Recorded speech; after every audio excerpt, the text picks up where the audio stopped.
बारे में बताएंगे। दोस्तों तो पहले हम लोग चलते हैं इसमें इकोनॉमिक इवेंट पे, ठीक ना।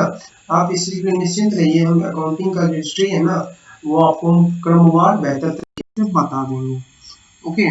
नेक्स्ट आपका आता है इसमें आपका इकोनॉमिक इवेंट्स। तो दोस्तों यहाँ पे इकोनॉमिक इवेंट्स किसको कहते हैं, आप इसको पहले इस तरह समझिए। चलिए, बिजनेस ऑर्गेनाइजेशंस, बिजनेस ऑर्गेनाइजेशंस मतलब कि involves economic events. An economic event is known as the happening of the consequence to the business organizations, which the consist of the transactions and which are the measurable in monetary terms.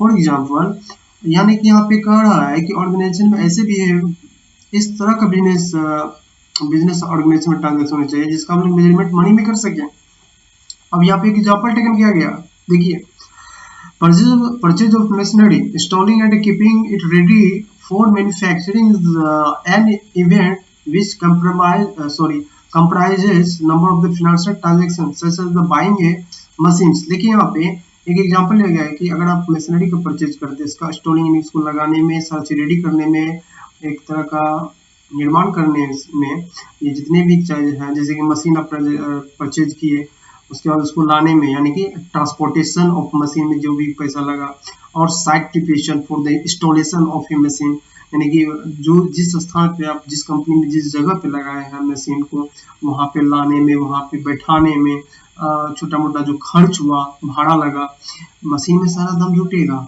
और फिर यहाँ पे क्या कहता है, इसमें कहता है कि आपको expenditure incurred on installations and trial runs.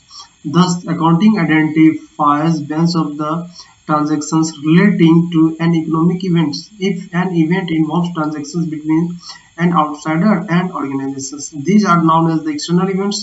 The following are the example of the such transactions. यानी कि मतलब यह हुआ कि मशीनरी आप परचेज किए, मशीनरी को आपको लाने पे, कंपनी तक लाने पे, जहाँ पे आप उसको लगाना चाहते थे वहां तक का भाड़ा लगा, फिर उसको वहां पे फिट करने में लगा। तो ये सारे के सारे मशीनरी से रिलेटेड खर्च हैं। तो यहाँ पे ये क्या हुआ, इसमें मनी इन्वॉल्व हुआ। अगर मनी इसमें खर्च हुआ है, जितने मनी खर्च हुआ उसको हम यहाँ पे रिकॉर्ड करेंगे। ओके। अब इसमें देखिए कि कुछ following are the example of the such transaction इसमें दिया हुआ है। Sale of merchandise to the customers, जी हाँ, rendering service to the customers by ABC limited.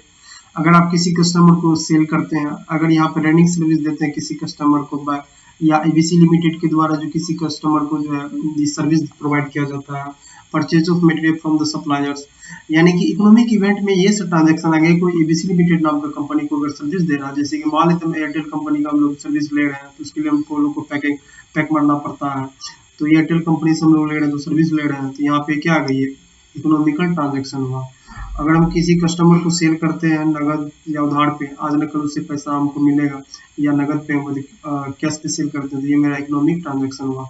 या आप समझिए कि purchase of material from the supplier.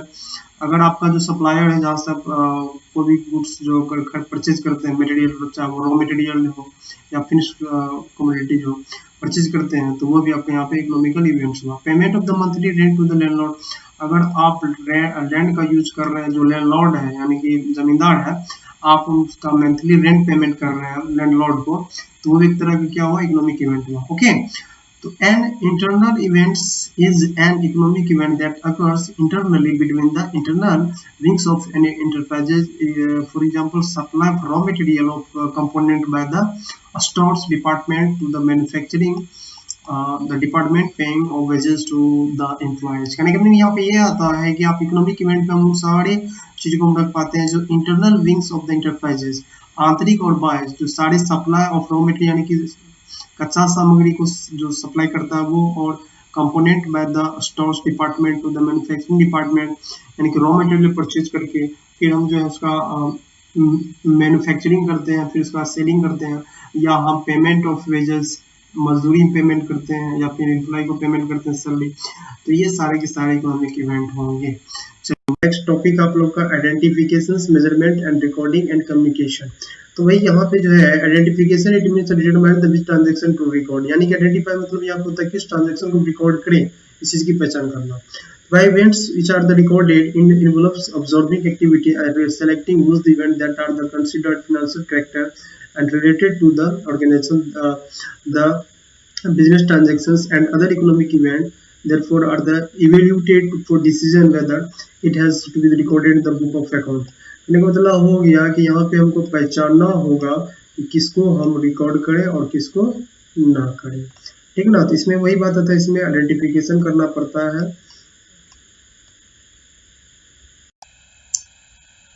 एक मिनट ये गड़बड़ा रहा है, इसको थोड़ा ये करना है, काम कर रहा है ये शायद हमसे। तो इसमें हम लोग कहाँ पे थे, एक मिनट, इसमें जो कुछ जगह पे हाँ, तो इसमें जो है जैसे कि इसमें जो है दिया हुआ for example the below the human resources, यहाँ पर देखिए दोस्तों आइडेंटिफिकेशन में दिया हुआ है इकोनॉमिक और therefore the are the ability to decision whether it has to be recorded in the books of account। For example देखिए यहाँ पे हम किस चीज को रिकॉर्ड करेंगे, the value of the human resources changing in managerial policies for the appointment of the personnel are the important but none of this is the record in the books account। यानी कि इसमें कुछ ऐसे events होते हैं कि जैसे कि कोई व्यक्ति है जिससे ह्यूमन पावर है, उनमें किसी तरह चेंजिंग होता है, उसको हम लोग अकाउंट में रिकॉर्ड नहीं करते हैं। जी हाँ, however when a company makes the sale or purchase whether an on cash or credit or pays salary it is recorded in the books of account। कहने का मतलब हुआ कि सिर्फ जो मनी मैनेजमेंट होता है, अगर कंपनी सेलिंग करता है परचेज करता है चाहे वो कैश पे या फिर क्रेडिट पे या सैलरी पे पे करता है तो उसको लोग बुक ऑफ अकाउंट में रिकॉर्ड करते हैं। नेक्स्ट आता है इसमें मेजरमेंट को लेके, यहाँ पे मेजरमेंट में जो है it means the qualification including the estimates of the business transactions into the financial term by using monetary units rupees and पैसे एज ए मेजरिंग यूनिट। यानी कि मेजरिंग यूनिट की अगर बात करें तो उसको हम लोग मनी में पैसे में उसको हम लोग माप सकते हैं। If any events can not be quantified into monetary terms is not considered for the recording financial accounting. यानी मतलब ऐसे इवेंट जिसको हम लोग मनी में मेजरमेंट नहीं कर सकते उसको हम लोग फाइनेंशियल अकाउंटिंग में रिकॉर्ड नहीं करेंगे, ठीक ना। तो इस बात ये क्लियर हो गया जो पहले बोले थे, that is the why important items like the appointment of a new managing director, signing of contracts or changing in the personnel are the not shown in the books of account। Okay, so next आपका recording once of the economic event are the identified and the measured in the financial term, these are the recorded in books of account in monetary terms and in a chronological order। Recording is done in the manner that is the necessary financial। यहाँ पे chronological order का मतलब हो गया एक तरह से क्रमवार समय ऑर्डर में हम इसको रिकॉर्ड करते हैं। चलिए नेक्स्ट क्वेश्चन आता है, information is summarized as per well established practice and is made available as and when required। अब इसमें आता है इसका कम्युनिकेशन के लिए इसमें बहुत जरूरी होता है communication. Okay, thank you so much.